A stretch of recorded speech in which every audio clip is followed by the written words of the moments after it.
오늘은 사무엘하 9장 무비보셋의 회복에 대한 부분을 함께 보겠습니다.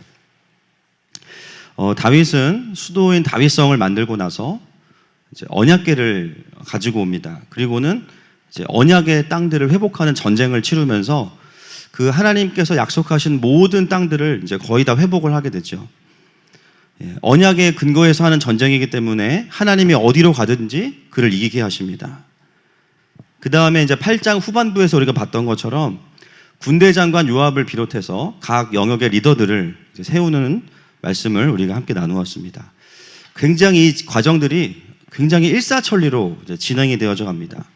나라의 안과 밖을 굉장히 든든히 세우는 일을 하게 됩니다. 그 다음에 하는 일이 오늘 본문인데요. 같이 한번 보겠습니다. 1절 말씀 다시 한번 확인하겠습니다. 시작. 다윗이 이르되 사울의 집에 아직도 남은 사람이 있느냐? 내가 요나단으로 말미암아 그 사람에게 은총을 베풀리라 하니라. 아멘. 여러분, 보통 이제 왕권이 바뀌거나 나라가 바뀌면 주로 어떤 일을 하나요? 우리나라 같은 경우는 청문회를 하죠.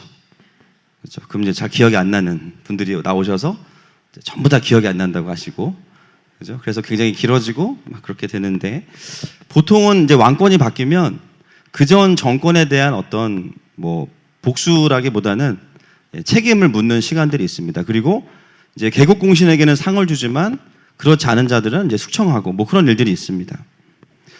그런데 오늘 왕권을 잡고 나라의 안과 밖을 단단히 세운 다윗은 무엇을 하냐면 1절 말씀에 보니까 은총을 베풀어요. 누구에게 은총을 베풉니까? 1절에 보시면 사울의 집안에 은총을 베풉니다. 1절에 정확히 표현되어 있는 것은, 말씀은 뭐라고 나와 있냐면 요나단으로 말미암아 라고 나옵니다. 여러분, 요나단으로 말미암았다라는 게 무슨 의미일까요? 물론 다윗과 요나단은 굉장히 깊은 우정의 관계에 있습니다. 그리고 요나단이 다윗을 살려주기도 했죠. 그런데 여기서 요나단으로 말미암았다는 것은 그런 인간적인 관계 때문만은 아니에요. 다른 더 중요한 이유가 있습니다. 사무엘상으로 한번 가보겠습니다. 20장 15절과 16절 말씀 앞에 있습니다. 같이 읽겠습니다. 시작. 여호와께서 너 다윗의 대적들을 지면에서 다 끊어버리신 때에도 너는 내 인자함을 내 집에서 영원히 끊어버리지 말라 하고, 이에 요나단이 다윗의 집과 언약하기를 여호와께서는 다윗의 대적들을 치실지어다 하니라. 아멘. 여러분, 정확하게는 요나단과의 친밀함 때문이 아니라 무엇 때문이에요? 언약 때문이에요. 따라합시다. 언약. 네, 언약 때문입니다. 저희가 이제 돌아오는 주 주일부터 로마서 강해를 끝내고 이제 창세기 강해를 시작하는데요. 주제는 뭐냐면, 따라합시다. 킹덤 비기닝. 예, 하나님 나라의 시작에 대해서 같이 이제 보려고 합니다. 그 중에 가장 중요한 개념이 뭐냐면 언약이에요. 언약. 예, 이 언약은 너무너무 중요한 개념입니다. 다윗은 분명히 요나단과의 깊은 친밀함도 있고요. 또 서로 주고받은 은혜가 있어요. 고맙죠. 그런데 그런 인간적인 관계 때문에 은총을 베푸는 것이 아니라, 정확히 표현하면 그 언약 때문에 은총을 베풀고 있는 것입니다. 어떻게 알 수 있냐면 나중에 사무엘하 21장에 가보시면, 또 나중에 저희가 보게 될 텐데, 그 사무엘이 기브온 사람들과의 언약을 맺었던 언약을 깨트리는 일이 있습니다. 그걸 나중에 알고 나서 다윗이 어떻게 하냐면 사울의 첩이었던 리스바의 아들들을 내어주어서 목매어 죽게 합니다. 이런 모습들은 굉장히 다윗의 어떤 차갑고 매정한 모습처럼 보여질 수 있어요. 이러한 부분들을 종합해보면 다윗은 굉장히 마음도 좋고 또 긍휼함이 많은 사람인 건 맞습니다. 그런데 자신의 동정심을 따라 움직이는 사람은 아니에요. 다윗에게 우리가 봐야 될 부분은 뭐냐면 그는 언약을 따라 움직이는 사람이라는 것이죠. 하나님은 다윗뿐만이 아니라 계속해서 이스라엘 백성들이 처음부터 언약을 통해서 사랑을 지키고 그것들을 보호하는 훈련을 시키십니다. 왜 그럴까요? 그 언약 가운데 예수님께서 오시기 때문이에요. 그래서 언약이라는 것이 감정의 문제가 아니라 진리의 문제인 것을 계속 훈련하시는 거예요. 여러분, 우리가 이 부분을 좀 오해하기가 쉽습니다. 아니, 그러면 긍휼함이나 감정이 없이도 약속했으니까 영혼 없이 언약을 지키면 그게 장땡이냐? 예, 그것은 언약을 우리가 단순한 계약으로 이제 오해했기 때문입니다. 하나님께서 언약을 중요시 여기는 것은 여러 가지 이유가 있지만 진짜 사랑을 지키는 관점에서 필요한 것이기 때문이에요. 여러분, 사람의 감정도 무엇에 영향을 받냐면요, 나의 자아 중심성에 영향을 받습니다. 그래서 여러분, 희한한 건 뭐냐면요, 모두를 다 공평하게 긍휼히 여겨야 되는데 여러분 그러세요, 안 그러세요? 안 그러시죠? 제가 지난주에 말씀드렸잖아요, 그죠? 아프리카에 있는 아이들은 불쌍한데 내 남편은 안 불쌍해. 왜 그렇습니까? 우리 자아 중심성에 문제가 있는 거예요. 부모가요, 자식이 이쁠 때는 한없이 잘해줍니다. 무슨 짓을 해도 다 이쁘다 그래. 그런데요, 내가 기분이 나쁘면 언제 그랬냐는 듯이, 그죠? 마치 애를 막 그냥 쥐잡듯이 잡아요. 그리고 그 기분이 나쁜 이유도 잘 생각해 보면 정말 자녀가 잘못한 거냐? 여러분, 아니죠? 아니잖아요. 남편의 한마디 때문에 그런 거 아니에요. 뭔가 내가 기분 나쁘니까 그런 거 아닙니까? 때로는 내가 그냥 기분이 안 좋은 것들이 아이들에게 흘러갈 때도 있어요.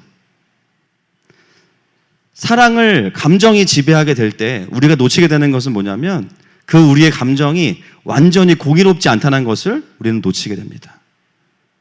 또 우리의 긍휼함이 굉장히 제한적이라는 것을 우리는 놓치게 돼요. 왜 그렇습니까? 죄의 영향력 아래 우리의 감정도 매여 있기 때문입니다. 그래서 우리가 해야 되는 사랑의 훈련은 무엇이냐? 감정을 따라가는 것이 아니라 언약과 진리에 근거한 사랑을 해야 됩니다. 동의하십니까, 여러분? 여러분, 하나님께서 말씀하시는 사랑은요, 사람이 가진 그 동정심과는 굉장히 다른 거예요. 은혜와 언약에 근거한 거예요. 다윗은 요나단과의 언약을 통해서 먼저 생명을 보호받는 은혜를 경험하고, 요나단도 다윗에게 그런 깊은 우정을 주었지만 그것으로 된 것이 아니라 어떻게 합니까? 두 사람은 언약을 맺어요. 언약을. 왜 언약을 맺습니까? 그 우정과 사랑을 지키기 위해서. 여러분, 그냥 좋으면 같이 살면 되는 거 아니에요? 왜 결혼해요? 여러분, 후회하시면 왜 결혼하셨어요? 언약이에요. 언약을 통해서 영원히 이 사람과 내가 감정이 없을 때에도 약속을 생각하면서 다시 사랑을 지키겠다라는 그것이 바로 언약입니다. 다윗은 요나단과의 추억 때문에 은혜를 베푼 게 아니에요. 물론 그게 고마웠지만 언약 때문에 그렇게 하고 있는 것입니다. 그런데 여러분, 잘 보시면 1절에 되게 참 특이한 표현이 있습니다. 요나단으로 말미암아 다윗이 은혜를 베푸는데 누구를 돌보겠다고 이야기합니까? 1절 말씀에 사울의 집을 돌보겠다고 이야기해요. 이게 되게 중요합니다, 여러분. 실제로 사울의 기업을 누구에게 주냐면 무비보셋에게 오늘 본문에 줍니다. 여러분, 다윗이 자신의 감정에 의지하지 않고 언약에 근거해서 행할 때 어떤 열매를 맺냐면요, 다윗의 사랑의 대상이 나에게 잘해준 사람으로 끝나는 게 아니라 오히려 확장되는 걸 경험하게 돼요. 이게 진리에 근거한 사랑의 열매입니다. 나에게 잘해준 사람이 요나단이고요, 요나단과 언약을 맺으면 요나단에게만 잘해주면 돼요. 그런데 이 진리에 근거한 사랑은 어떻게 열매를 맺냐면 더 대상이 확장돼요. 근데 그 대상이 누굽니까? 사울이에요. 여러분, 사울이 누굽니까? 다윗의 인생에서 그를 가장 괴롭힌 사람이죠. 도저히 이해할 수 없을 만큼 다윗을 어렵게 했던 장본인 사울. 다윗은 사울에 대한 감정이 좋아서 이렇게 하는 것이 아닌 것을 우리가 알고 있습니다. 다윗의 사랑은요, 자신의 상처에 매이지 않고 자신의 개인적인 주관에 매이지 않고 언약에 근거했기 때문에 더 넓은 사랑으로 갈 수 있는 능력을 갖게 된 거예요. 할렐루야. 여러분, 우리가 하나님의 언약과 하나님의 그 긍휼하심에 근거한 사랑은 나의 불완전한 긍휼함보다 훨씬 더 강력한 열매를 맺습니다. 아멘이시죠? 여러분, 감정이 완벽하신 하나님도 우리를 무엇을 통해서 사랑하시냐면 언약을 통해서 사랑하세요. 그렇죠? 하나님이 감정으로 우리를 사랑하시면요, 우리 큰일 납니다. 눈 뜨면서부터 짜증내잖아요, 우리는. 그렇죠? 회사 출근하면서 짜증내고 부장님 저주하고 막 결혼은 왜 했고 애는 왜 낳았으며 인생은 언제 끝나는가 막 수많은 고민들과 하나님께서 기뻐하시지 않는 마음들을 계속 투덜거리는 게 우리인데요, 주님이 그때마다 감정으로 우리를 대하시면 우리는 뭐 먼지가 될 수밖에 없죠. 근데 어떻게 그 진노와 공의가 다 우리에게 쏟아지지 않냐면 하나님의 언약이기 때문이에요. 그 언약의 완성이 누구이십니까? 예수 그리스도이십니다. 계속 예수님을 약속하시고 마지막에 언약의 성취가 예수님을 통해서 이루어진 거예요. 그래서 그 은혜와 언약을 경험한 사람들은요, 다른 사람을 사랑할 때 중요합니다. 감정으로만 사랑하진 않아요. 감정이 필요 없다는 게 아니라 감정으로만 사랑하지 않습니다. 또 그 사람이 나에게 잘해주었기 때문에만 사랑하지 않아요. 우리가 그들을 사랑하고 축복하는 이유는 예수님이 날 사랑하셨기 때문이에요. 죄인인 내가 구원받았다라는 그 언약과 진리 때문에 다른 사람을 축복하고 사랑할 수 있는데요.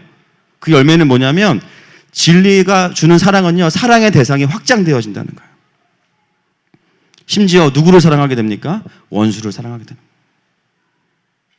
내가 사랑할 수 없는 사람들을 사랑하게 돼요. 내가 보기에 불쌍한 사람만 도와주는 게 아니에요. 나한테 잘해주는 사람한테만 잘해주는 게 아니에요. 이거는 여러분 죄송하지만 세상 사람도 다 합니다. 다 해요. 예수님 없어도 할 수 있죠. 물론 그마저도 안 하는 분들이 있어요. 그러나 이것은 굳이 예수님이 없어도 할 수 있는 사랑의 수준이에요. 여러분, 하나님의 자녀인 우리가 하는 사랑은 세상이 하는 사랑과는 굉장히 다른 것입니다. 왜냐하면 우리는 나의 감정이 아니라 진리로부터 오는 사랑으로 섬기기 때문입니다. 그래서 어떻게 되냐면요, 갈수록 더 안정적이고 상대방의 잘함과 못함에 근거하지 않게 되는 거예요. 맞습니까, 여러분? 신앙생활을 내가 잘하고 있다는 것은 무엇을 의미하냐면, 옛날에는 나한테 잘해주는 사람, 내가 좋아하는 사람만, 코드 맞는 사람만 잘해줬는데요, 신앙에 성숙하고 있다는 것은 뭐냐면 그것으로부터 자유로워진다는 거예요.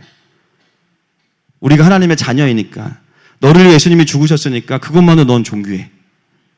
비록 네가 나에게 이렇게 했지만 난 너에게 그렇게 하지 않을 거야. 그것이 가능한 이유는 우리가 사랑이 많아서가 아니고 예수님의 언약 때문에 그렇습니다. 내가 보기에 전혀 불쌍해 보이지 않는 사람들, 심지어 나에게 해를 입힌 사람까지도 우리는 확장되어지는 것이죠. 사랑하는 여러분, 오늘 다시 한번 나의 사랑의 이 우물이 어디로부터 흘러가고 있는지를 좀 점검할 수 있기를 축복합니다. 혹시 어떤 분들은 야, 사랑에 내가 메말랐다라고 느끼는 분들도 계실 거예요. 왜 이렇게 마음이 퍽퍽하지? 왜 이렇게 감정이 묶여있지? 왜 이렇게 메마른 것 같지? 어떻게 해야 될까요? 감정을 애써 만드는 게 아닙니다. 진리이신 예수님의 사랑 앞으로 나아가십시다. 내가 받은 은혜를 깊이 묵상하시면 됩니다. 거기서부터 다시 하늘의 사랑과 긍휼함이 나에게 부어지고 내 형제와 자매들 향해서 흘러가게 될 것입니다. 아멘이시죠? 예, 2절 말씀으로 넘어가겠습니다. 2절 말씀 같이 읽겠습니다. 시작. 사울의 집에는 종 한 사람이 있으니 그의 이름은 시바라. 그를 다윗의 앞으로 부르매 왕이 그에게 말하되 내가 시바냐 하니 이르되 당신의 종이니이다 하니라. 사람을 찾는 중에 마침 사울의 종 한 사람이 발견됩니다. 이름의 뜻은 식물이란 뜻이에요. 식물. 여러분, 이름의 발음을 잘 하셔야 됩니다. 잘 하셔야 돼요. 근데 참 이 이름이 보면 볼수록 이 사람의 삶과 굉장히 잘 맞아요. 잘 맞습니다. 그럼 이 사람이 와서 다윗에게 와서 하는 첫 대사를 보십시오. 원래 이 사람은 사울의 종이거든요. 그런데 첫 대사가 뭐냐면 다윗에게 와서 당신의 종입니다 라고 해요. 뭔가 이상하지 않습니까? 정말 식물처럼 사울에게 심기어졌다가 또 다윗에게 심기어지는 이 라인을 타는 모습을 볼 수가 있어요. 사울의 집안을 지금 선대할 사람을 찾는다고 하는 것을 알고 있습니다. 그래서 물어봐요. 3절에 왕이 이르되 사울의 집에 아직도 남은 사람이 없냐? 내가 그 사람에게 하나님의 은총을 베풀고자 하노라. 그랬더니 이 종이 뭐라고 하냐면 요나단의 아들이 하나가 있는데요, 그 다음에 뭐라고 이야기합니까? 시작. 다리 저는 자니이다. 여러분, 굉장히 중요합니다. 우리가 이 종의 의도를 좀 파악할 필요가 있어요. 다윗은 사울의 집에 남은 사람에게 은총을 베풀려고, 기업을 물러주려고 물어봤는데, 여러분, 사무엘하 21장에 가보시면 사울의 다른 아들들도 있거든요. 지금 요나단의 아들만 찾은 게 아니에요. 근데 이 종은 요나단의 아들을 이야기하면서 그 사람의 특징이 뭐냐면 다리를 전다는 거예요. 이 종은 어떤 의도를 가지고 이야기하고 있는 것일까요? 당신이 찾는 자가 그 중에서도 요나단의 아들이죠. 한 사람이 있습니다. 그런데 그 사람은 다리를 절어요. 여러분, 이 무비보셋이 왜 다리를 절게 됐을까요? 우리가 알고 있습니다. 사무엘하 4장 4절 말씀 한번 확인해 보겠습니다. 시작. 사울의 아들 요나단에게 다리 저는 아들 하나가 있었으니 이름은 무비보셋이라. 전에 사울과 요나단이 죽은 소식이 이스라엘에서 올 때에 그의 나이가 5살이었는데 그 유모가 안고 도망할 때 급히 도망하다가 아이가 떨어져 절게 되었더라. 날 때부터 장애가 있는 것이 아니라 도망가다가 할아버지와 아버지가 죽었다는 소식을 듣고 도망가다가 유모가 떨어뜨려서 다리를 절게 됐죠. 참 비극입니다. 그런데 이 종은 무비보셋이 다리를 전다는 걸 강조하고 있어요. 그 사람의 가장 아킬레스건, 다윗이 그 사람을 품을 수 없는 이유를 대고 있어요. 이게 참 중요한 포인트입니다. 여러분, 우리가 관계 중에서 하는 실수 중에 하나가 이런 겁니다. 나는 저 사람을 몰라요. 그런데 누군가가 나에게 그 사람에 대해 소개합니다. 그런데 무슨 이야기를 하냐면 나는 경험해보지 않았는데 그 사람을, 이 사람이 나한테 와서 이 사람의 단점을 먼저 이야기하는 거예요. 나는 하나도 모르는데 이 사람에 대해서. 아유, 그 사람 이런 사람이에요. 실제로 그런 사람인지 아닌지 몰라요. 물어봅니다. 저 사람 알아요? 네, 알아요. 저 사람은 이게 문제고 저게 문제예요.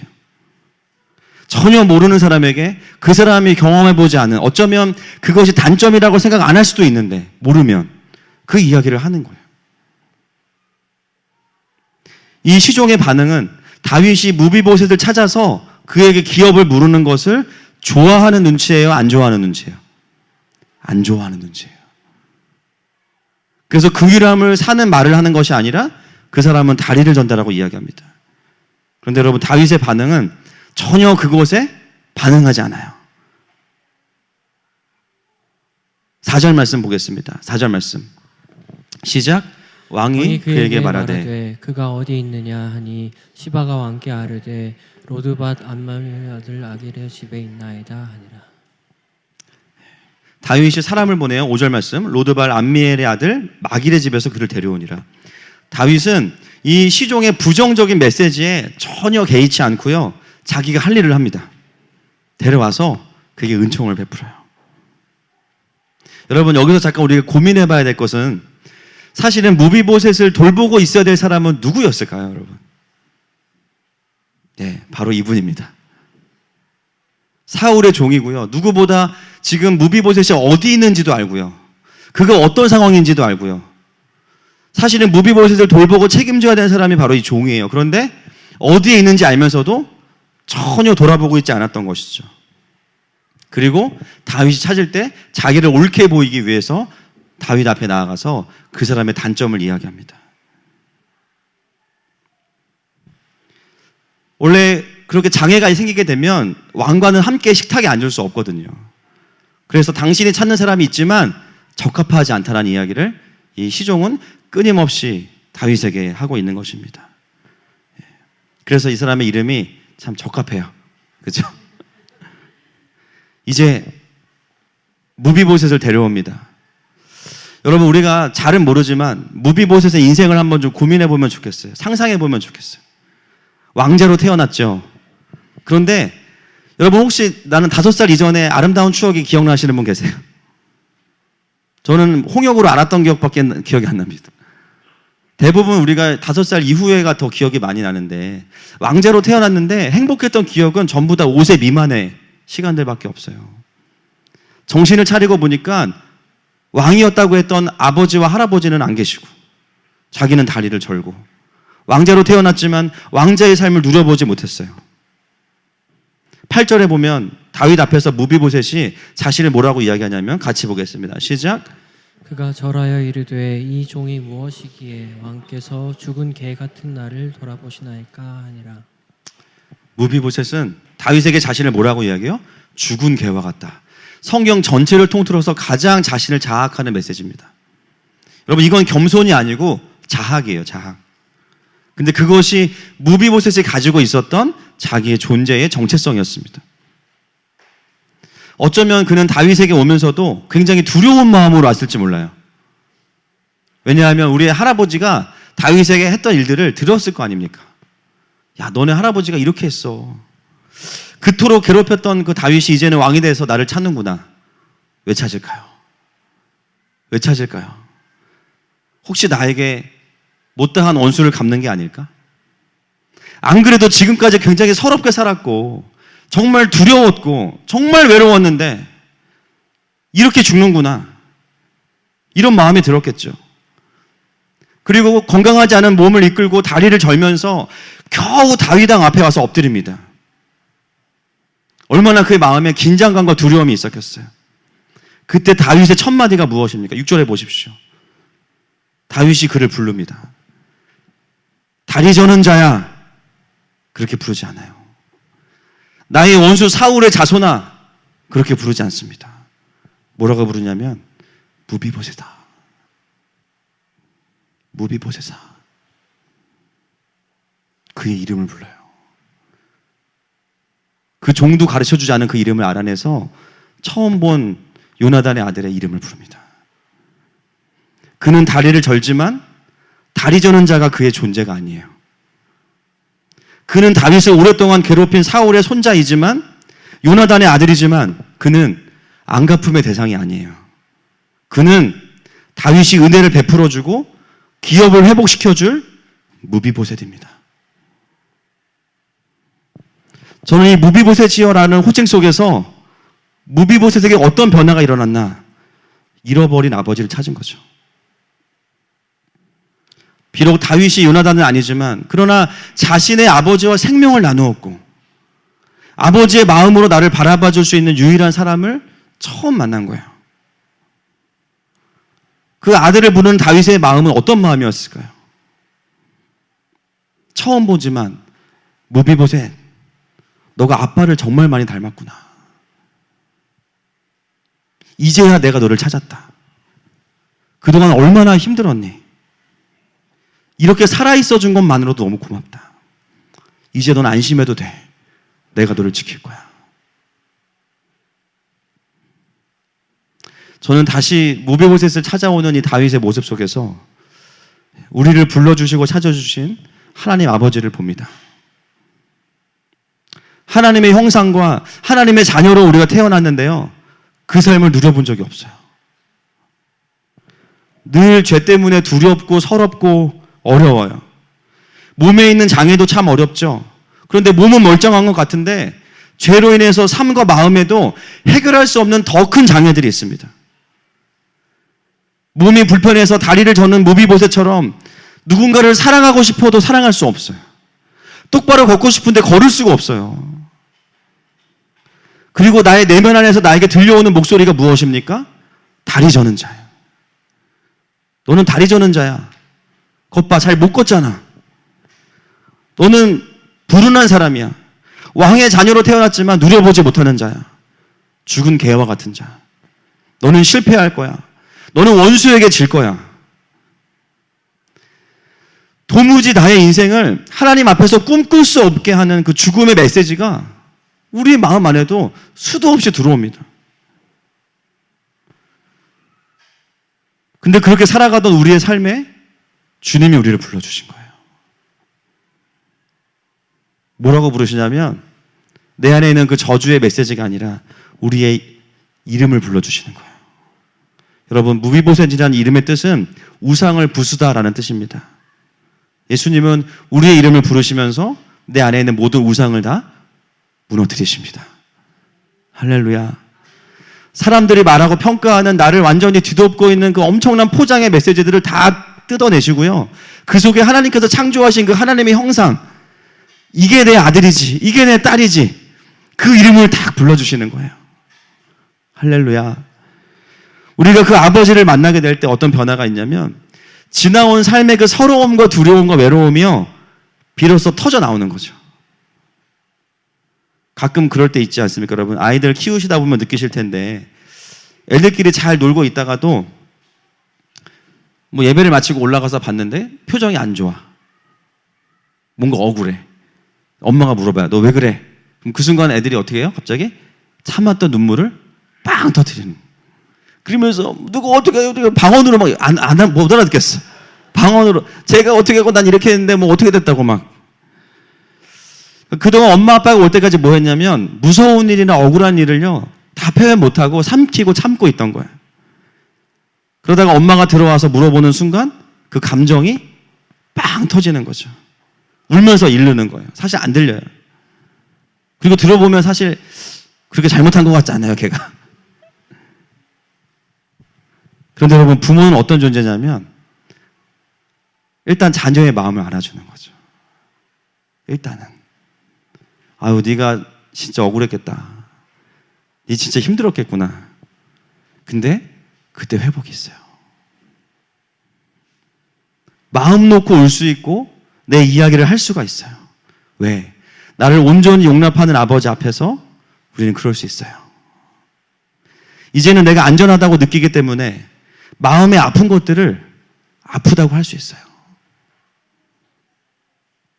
사랑하는 여러분, 오늘도 이 밤에 하나님께서 저 여러분을 그렇게 구원해 주셨고 오늘도 그렇게 부르고 계십니다. 그 주님의 부르시는 음성은 우리를 혼내고 책임을 추궁하는 목소리가 아니에요. 그 음성은 어떤 음성이냐면요, 우리의 지나온 삶의 모든 감정을 다 읽어주시는, 할렐루야, 우리의 깊은 서러움을 다 터치해 주시는 그 아버지의 부르시는 음성인 줄로 믿습니다.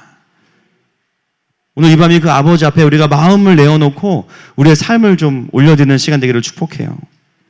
아멘이시죠? 다윗은 무비보셋을 불러서 이름만 부른 게 아니고요, 놀라운 회복을 그에게 오늘 주고 있습니다. 7절 말씀 보겠습니다. 7절 말씀 시작. 다윗이 그에게 이르되 무서워하지 말라. 내가 반드시 내 아버지 요나단으로 말미암아 내게 은총을 베풀리라.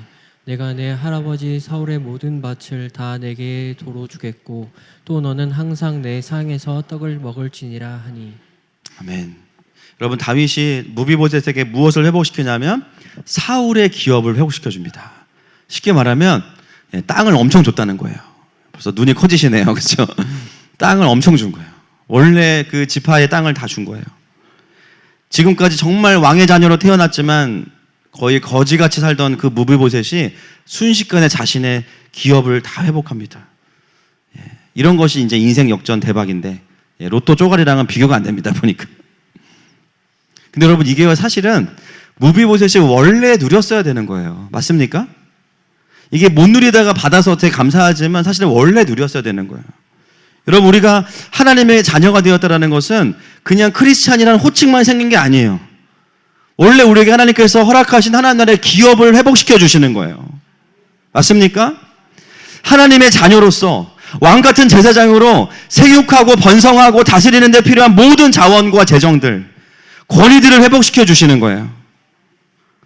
그래서 예수님을 제대로 만난 이후의 삶은 어떤 삶이냐면 지경이 넓어진다고 느껴지지만 사실은 넓어지는 게 아니라 원래 하나님께서 우리에게 부여하신 기업을 회복하는 것입니다. 할렐루야. 느낌은 넓어지는 게 맞지만 원래 우리 거예요. 원래 내 거. 시작. 원래 내 거. 원래 우리 거. 저는 그런 차원에서 우리 모든 성도들에게 주시는 하나님의 그 기업대로의 회복이 일어나기를 선포하고 축복합니다.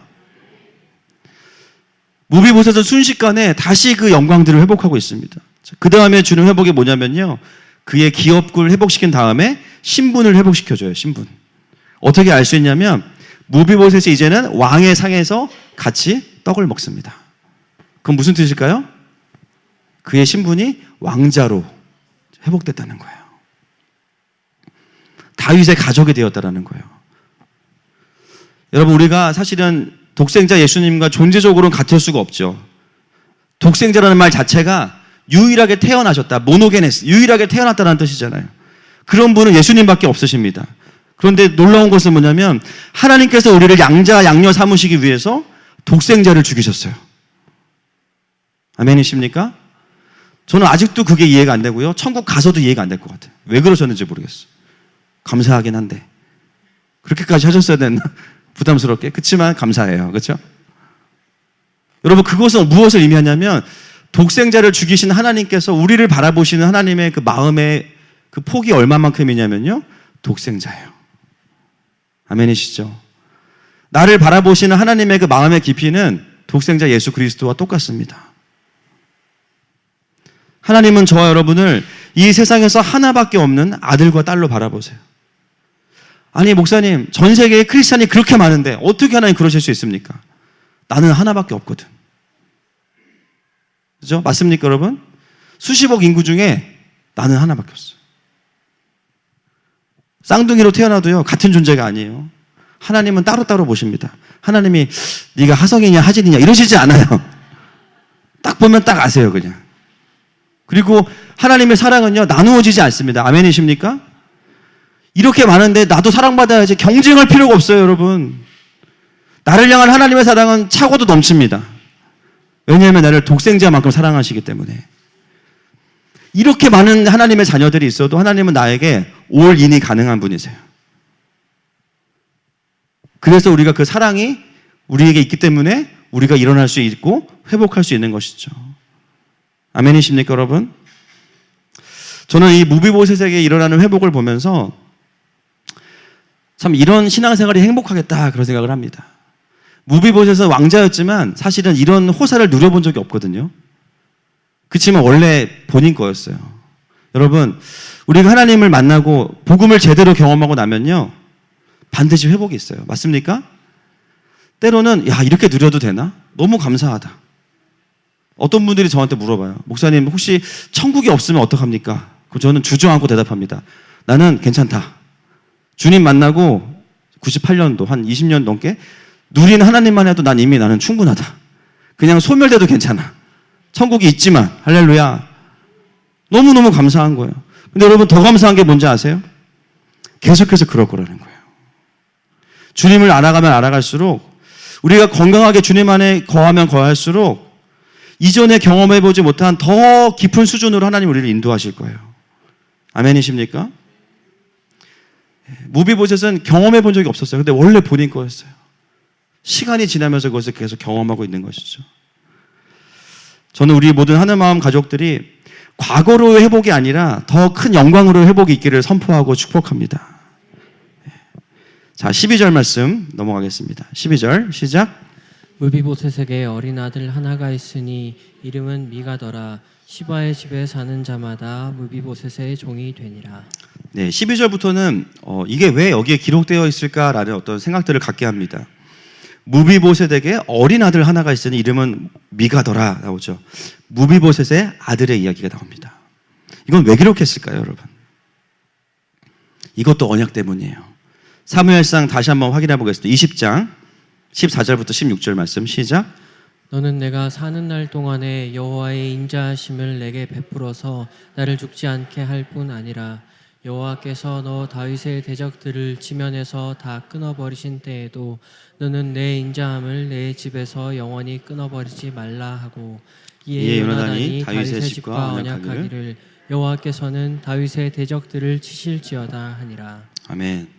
15절에 보니까 여호와께서 너 다윗의 대적들을 지면에서 다 끊어버리신 때에도 너는 내 인자함을 내 집에서 영원히 끊어버리지 말라. 그의 언약에 어떤 언약이 있냐면요, 후손에 대한 언약까지 있어요. 아까도 봤지만 다윗은 자기의 감정을 지키는 게 아니라 언약을 지킵니다.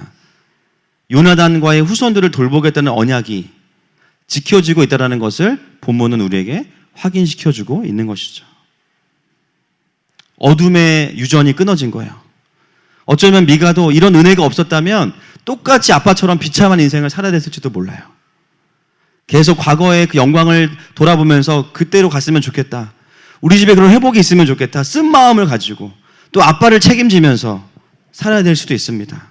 그런데 오늘 다윗이 무비보셋을 불렀을 때 무비보셋만 회복된 것이 아니라 그의 아들까지도 함께 그 회복을 경험하게 됩니다. 여러분, 주님께서 우리를 구원하시고 회복시켜 주신 은혜가요, 내 대에서 끝나는 게 아니에요. 여러분, 동의하세요? 이 아들 미가는요, 아빠가 경험하고 회복된 기업 위에서 자신의 인생을 살아가게 돼요, 이제. 여러분, 이것이 건강한 신앙의 대물림인 줄로 믿습니다.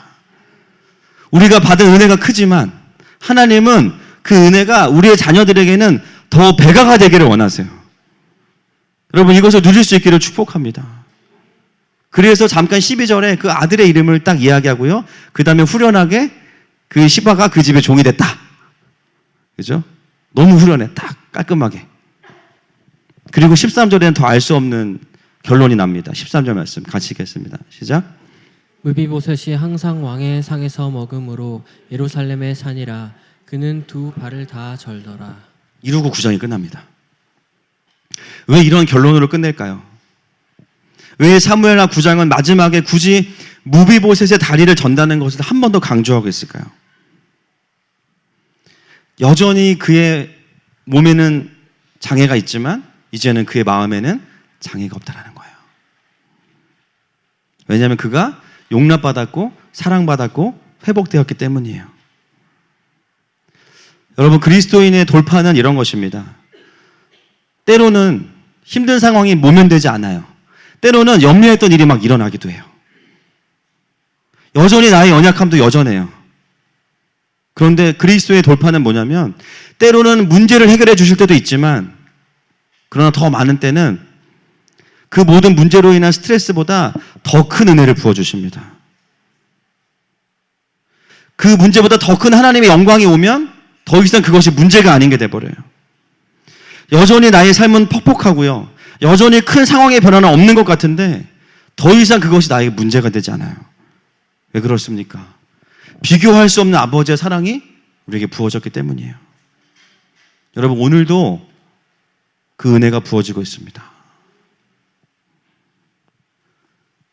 그래서 마지막 13절은요. 여전히 무비보셋은 두 다리를 절고 있더라. 우리는 한 달인 줄 알았더니 두 달이었어. 근데 그게 이제 문제가 되지 않아요.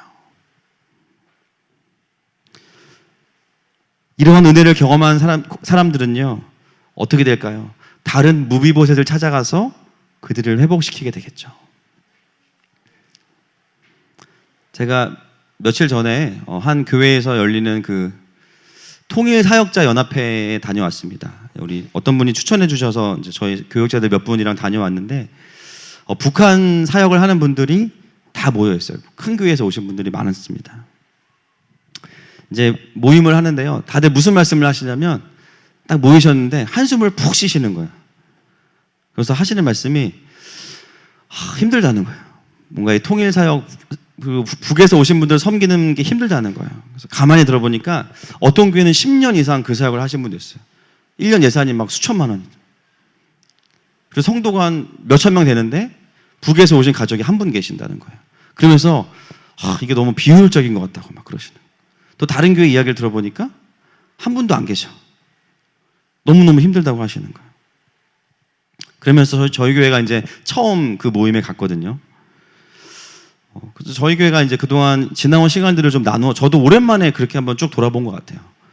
여러분, 저희 교회 사실 저는 뭐 몇 년 전까지만 해도 북한의 비읍도 모르는 사람이었고, 그죠? 예, 과연 통일이 일어날 것이냐, 이런 거에 관심이 별로 없었습니다. 근데 여러분 아시겠지만, 저희 교회가 어떻게 그 북한에 대한 마음을 받았죠? 그때 계셨던 분들 손 들어보세요, 한번. 시즌 3 초반에 계셨던 분들 계시죠? 네. 여러분 아시겠지만 그 북에서 이제 중국을 통해 넘어온 우리 류옥주 자매가 그때 오랜만에 떠올랐습니다. 예, 저희 교회 한 집사님이 이제 가정간호 하시기 때문에 그 자매 집에 가서 상황을 보고 이제 하나원에 왔는데 병원에 가보니까 이제 위암 말기인 거예요. 3개월도 못 산다고 이제 그렇게 얘기하고.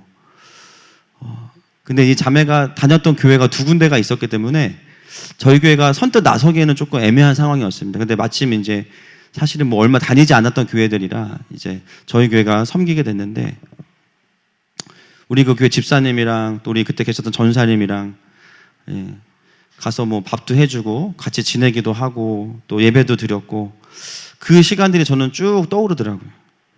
저희는 뭐 북한 사역을 해야지 하고 한 게 아니라 그냥 그 과정 속에서 하나님이 그 북에서 온 가족을 보게 하셨잖아요. 뭐 대단한 거 해준 거 아무것도 없습니다. 그냥 같이 밥 해주고 또 예배 드려주고, 대신에 꼭 필요한 게 뭐냐면 그 자매가 하나님 앞에서 얼마나 존귀한 딸인지에 대해서 같이 이제 예배할 때 아직도 제가 기억에 남는 게요. 그 아파트에서 같이 드렸던 그 예배가 너무 기억에 남아요. 시편 말씀을 같이 나누면서 하나님께서 이 자매를 굉장히 많이 위로하셨던 기억이 납니다. 그리고 여러분 아시겠지만 생각보다 더 하나님이 길게 또 생명을 주셔서 6개월 정도 살다가 이제 여러분 아시겠지만 주일날 새벽에 데려가셨잖아요. 기억나세요, 여러분? 그때 많은 분들이 참 비슷한 꿈을 꾸셨죠. 뭔가 말로 표현할 수 없는. 그리고 전화가 왔어요. 그래서 이제 옥주자매 하나님 데려가셨다고. 그래서 당연히 천국 갔고 할렐루야. 그리고 주일날 하나님이 데려가셔서 정말 모든 성도가 가서 그 자매의 천국 환송을 하고, 또 저도 그때 같이 상주가 돼서 이제 하루 동안 또 그곳에 있었는데, 그리고 나서 무슨 변화가 있었나 보니까 또 저희 교회에 또 우리 임바울 전사님 또 오셔서 또 가족이 됐고요. 또 시간이 또 지나고 나니까 지금 이제 당의 장로님들하고는 나누었는데요. 한국에 있는 32,000명의 우리가 세터민들도 참 돌보는 게 쉽지 않아요. 살아온 삶이 다르기 때문에. 여러분, 통일사역이 힘든 이유는 하나예요. 교회들이 우리 교회 교인만 되려고 하기 때문이에요. 한국 사람도 안 되면서 그게 그 상처 많은 분들은 되겠습니까? 그냥 돈 주고 나오라 그러면 나옵니까? 아니죠. 하나님의 자녀 만들어야죠. 동의하세요? 하나님 자녀 만들어야지 왜 우리 교회 교인 만들려고 그래? 물론 되면 좋지만 안 돼도 하나님의 자녀가 되는 게 먼저잖아요. 그래서 한국에 있는 또 세터민들로만 모이는 작은 교회들이 많더라고요. 그래서 그 공동체를 좀 존귀하게 해주는 무비보셋처럼 우리가 좀 여기고 좀 하늘마음교회 같이 갈 수 있는 가족교회가 되면 어떨까? 여러분 동의하십니까? 길과 진리 교회는 형제교회고요. 또 하나님이 예비하신 교회가 어딘가 있을 것 같아요. 그 북에서 온 가족들로 구성된 그 교회는 자매교회가 됐으면 좋겠어. 그래서 우리가 너무 부담도 주지 말고 기도해주고 또 교제하고 할 수 있는 것 해주면 되지 않겠습니까? 하나님 그렇게 열어가시는 것 같아요. 그리고 우리 또 8월 말에는 이제 북한에서 온 청소년들 40명 데리고 이제 수련회 하잖아요. 우리 임바울 전사님이 또 리더가 돼서 수련회를 하는데 저도 가서 같이 기도할 생각을 하고 있습니다. 저 오늘 이 말씀을 보면서 그 시간들이 떠올랐습니다. 그렇게 회복된 또 북에서 온 가족들이 또 다른 가족들을 향해서 그렇게 섬기고 은혜를 흘려보내겠죠. 할렐루야. 여러분, 오늘 이 무비보셋은 우리를 바라보시는 하나님의 부르심이기도 하고요. 또 우리가 누군가에게 되어줘야 되는 모습이기도 합니다. 이 시간 우리가 함께 좀 우리 아버지 앞에 나아갔으면 좋겠습니다.